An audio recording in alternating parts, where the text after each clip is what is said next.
Explícanos. Bueno, antes si me dejas una aclaración, porque lo que necesites. El debate en general y también otras veces que he visto aquí esta noche está un poco diluido. Hay veces que ves como Eso es si culpa esto... mía. No. En general, en la sociedad como empiezan a pedir y parece esto la carta de los Reyes Magos, ¿no? Entonces, sé que hay mucha voluntad política, hay mucha inquietud política, pero hay cosas que los políticos no pueden cambiar. Por ejemplo, la ley de la gravedad. Las cosas caen para abajo. Si quieres que suban para arriba, necesitas poner energía, y la energía tiene una serie de dinámicas y termodinámicas, como que no toda la energía se puede usar, parte se va por el tubo de escape. Bueno, en economía hay una ley que se llama restricción presupuestaria, que se las enseñamos a los alumnos el primer día que llegan a la facultad. Siempre que haces una propuesta de gasto o de inversión, tiene que haber un plan de financiación, si no, la propuesta de gasto no es viable. Entonces, déjame poner unos datos para centrar el debate. Centremos el debate. España tiene en total 2,7 billones de euros de deuda. De esto, 1,7 es privada y 1 es pública. ¿Vale?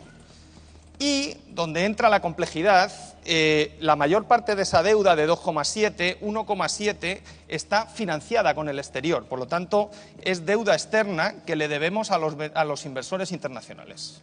Y dentro de estos inversores internacionales voy a poner a uno que se llama BCE, al que la banca española le debe 200.000... Banco Central Europeo, para quien no... Banco Central Europeo, como hablaremos de él, le debe 200.000 millones... y tiene comprados más o menos, no lo dice nunca, pero se estima unos 50.000 millones de euros en deuda pública. Esa es la mano que nos ha echado el Banco Central Europeo, 50.000 millones. Sin esto, España habría sufrido crisis como las de Argentina, como las de países emergentes, y habría tenido crisis... Vamos, para que nos hagamos una idea, en el año 92, que sufrimos una crisis cambiaria, la fuga de capitales no superó medio punto del PIB. En la crisis de Bankia, que se le ha olvidado a Paco Maruenda y que siempre le recuerdo, entre enero y julio del 2012, con Mariano Rajoy en la Moncloa y con un ex vicepresidente del PP sentado en Bankia, porque es que esto también se olvida, hubo una fuga de capitales en España del 30% del PIB. Eso es peor que la crisis de México del 94, que la crisis asiática del 97. ¿Solo por eso? Esta es la coyuntura. Sin la intervención del BCE, esto habría saltado por los aires, ¿no? Perfecto. Por lo tanto, y entonces, hoy... Hay dos opciones, ¿no? Y ahora vamos a la depreciación. Una, ¿no? O romper aquí, como ha dicho Antonio Miguel Carmona, incumplir las normas y salirte del club. O sea, este club no me gusta y cumplo las normas. Entonces, ¿no? Se oye por ahí que vamos a hacer un impago de la deuda pública de este billón, ¿no? Entonces, le estás haciendo un impago al Banco Central Europeo, aparte de me estás haciendo un impago a mí, que tengo un fondo de inversión con deuda pública, a millones de telespectadores que tienen dinero en fondos de inversión con deuda pública. Pero ha dicho Argentina, pues no la pago. Vale, pero si el BCE le incumples el pago aquí, te corta la financiación aquí, y estalla Argentina 2001 y Corralito. Como yo he criticado, Como yo he criticado. Nosotros somos el BCE, ¿no, José Carlos? También, digo, para que lo recuerdes. Sí, pero España es el BCE. Pero hemos perdido pagamos, la silla, ¿no? hemos perdido la silla gracias a tu amigo Rajoy, Paco, hombre, porque teníamos una silla en el BCE. Se perdió antes. No me despiertes a Paco, porque entonces no avanzamos, pero esto sí es importante, porque mira, le podía pedir mañana a Merkel tener una silla de nuevo en el BCE, que eso sí es influyente.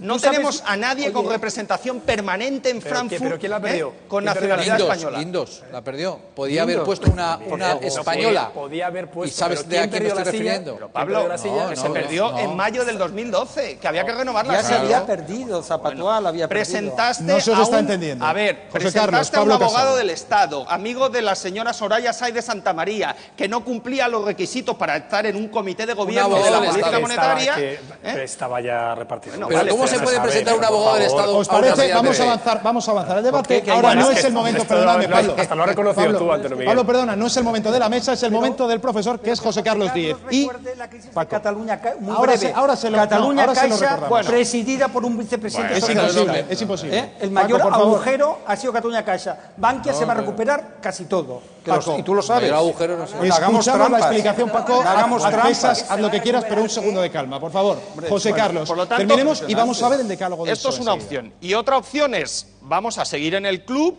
pero dentro del club, en España, se están incumpliendo compromisos no con los inversores internacionales, se están incumpliendo compromisos con ciudadanos españoles. Me han inundado el Twitter ayer y hoy gente que ha perdido su trabajo, que estaba pensando que podía jubilarse a los 61 años y que de repente el gobierno les ha cambiado las condiciones del juego y no van a poder jubilarse a los 61, se van a jubilar a los 63.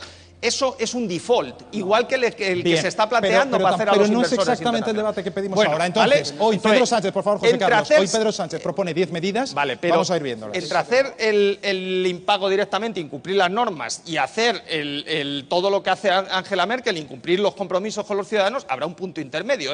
Vamos a tomar una posición dentro del club.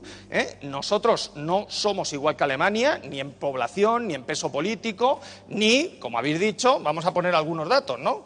Paro. Alemania tiene el 6% y España el 25%. ¿Vale? Saldo de cuenta corriente con el exterior. Alemania tiene un superávit del 7% y nosotros tenemos, y ya hemos entrado en déficit y vamos a acabar este año con el menos 1% de déficit con el exterior. Por lo tanto, en Alemania crecen los salarios, en España caen. O sea que ellos necesitan una política económica y nosotros necesitamos otra.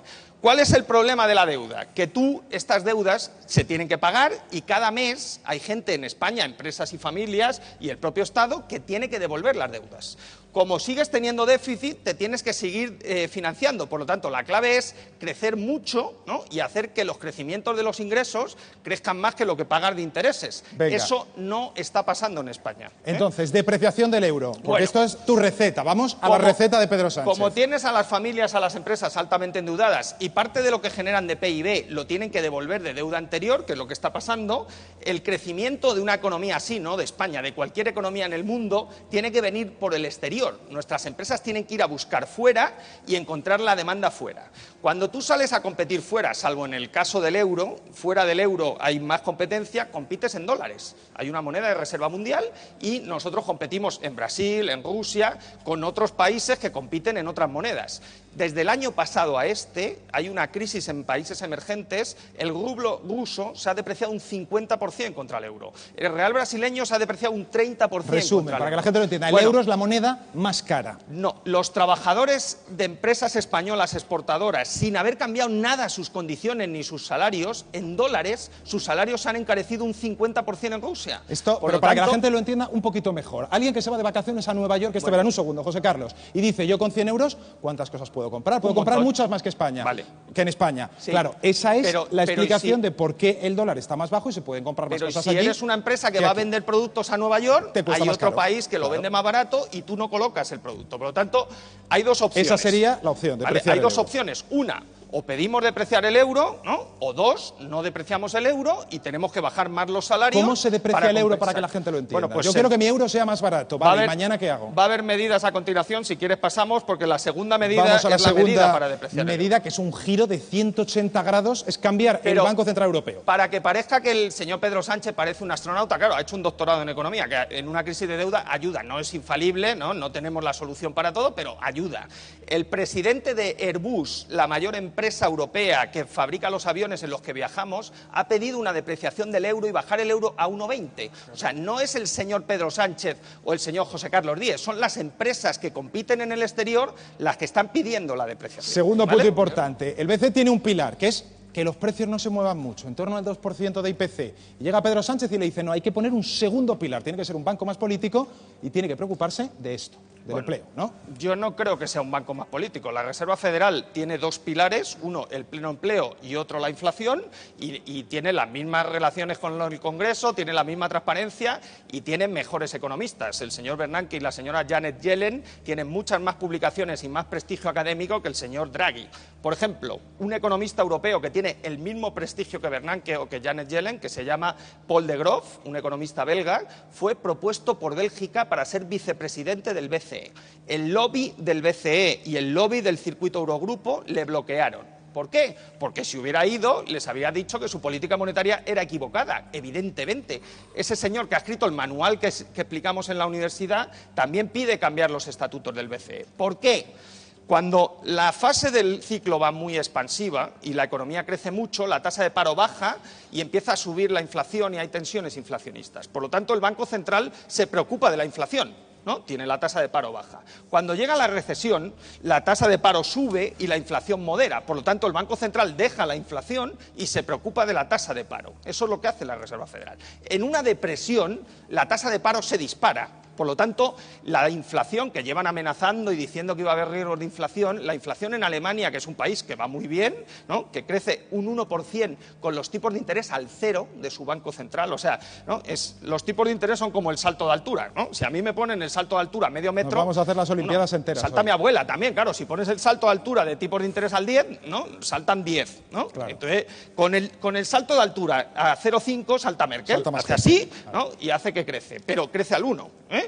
La inflación en Alemania está al 0,8. Sería un fantasma falso, que vale, tampoco por lo tanto, no hay riesgos de inflación, ¿no? Vamos a preocuparnos de la tasa de paro. Y una pregunta, José Carlos. Ayer Draghi habló y da la sensación, yo no creo que supiera lo que iba a decir Pedro Sánchez, pero que le ha llevado en parte la contraria, porque ha dicho que tragedia lo del paro, pero si quieren ustedes arreglar el paro, hagan reformas en sus mercados laborales. Sí. No voy a poner dinero yo. Vamos, eso lo dijo ayer Draghi en Wyoming. Bueno, pero no el Gran Wyoming, sino en Wyoming de Estados Unidos. En Jackson Hole. Bueno, un matiz. Primero, ¿no? Es curioso que el presidente del Banco Central Europeo haga una conferencia exclusivamente sobre el desempleo en Europa. Si él dice permanentemente todos los meses en su rueda de prensa que está fuera de su mandato. Si está fuera de tu mandato, ¿por qué hablar del desempleo? Él mismo reconoce que la demanda efectiva que determina la política monetaria influye en la tasa de paro, que hay fragmentación financiera en Europa, que el crédito no fluye, que está cayendo en España, y él es el supervisor único y ya va a tomar el poder a partir de septiembre, y él tiene que explicar eso. Y en vez de explicar eso, como hizo el señor Miguel Ángel Fernández Ordóñez en España, en vez de resolver la crisis bancaria, estaba todo el día con las reformas laborales. El señor Linde, que la ha seguido, hace lo mismo, ¿no? Porque el saneamiento bancario se lo ha hecho la Comisión y los hombres de negro, y él está con las reformas laborales, sí, pero que explique el señor Draghi, el señor Miguel Ángel Fernández Ordóñez y el señor Linde, ¿no? Y Paco Maruenda, ¿por qué? No me lances a Paco otra vez. No, mira, pero que lo tengo ¿por dicho. qué si las condiciones laborales y el mercado laboral no cambió desde el 2007, por qué la tasa de paro ha subido en vertical y en todos los países igual? No ha subido solo en España, ha subido la tasa de paro en muchos países. Hay países con regulaciones más flexibles y otras menos flexibles. Evidentemente que tener una regulación más flexible te ayuda luego en el ajuste para volver al mercado de trabajo y al empleo, evidentemente, pero aquí hay una crisis de deuda. Tú antes decías... y una crisis de crédito.